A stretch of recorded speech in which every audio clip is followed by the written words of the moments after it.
ജസ്ന സലീം എന്ന് പേരുള്ള ആ തട്ടിപ്പുകാരി നിങ്ങളൊക്കെ അറിയും. ഗുരുവായൂരപ്പന്റെ ഫോട്ടോ വരച്ച് ശ്രദ്ധേയയായ ഒരു യുവതിയാണ്.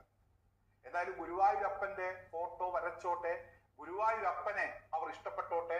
ഇനി അവർക്ക് ഗുരുവായൂരപ്പനിലാണ് വിശ്വാസമെങ്കിൽ അതിലൊന്നും തെറ്റില്ല. ഞാനിവിടെ ഗുരുവായൂരപ്പന്റെ ഫോട്ടോ വരച്ചതുമായി ബന്ധപ്പെട്ടല്ല ഈ സ്ത്രീയുടെ കാര്യം ഇവിടെ എടുത്തു പറയുന്നത്.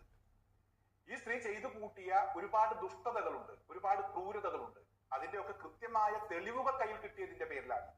നേരത്തെ ഈ സ്ത്രീയുമായി ബന്ധപ്പെട്ട് ഈ സ്ത്രീ തുടർച്ചയായി ഗുരുവായൂർ അമ്പലത്തിൽ വരുന്നു, കണ്ണനെ കാണുന്നു, കണ്ണന്റെ ഫോട്ടോ വരക്കുന്നു, 100 ഫോട്ടോകൾ വരച്ച് വിതരണം ചെയ്യുന്നു, ഫോട്ടോ വരക്കുന്നതിന് വേണ്ടി ആളുകളുടെ സഹായം അഭ്യർത്ഥിക്കുന്നു, അത്തരത്തിൽ പണമുണ്ടാക്കുന്നു.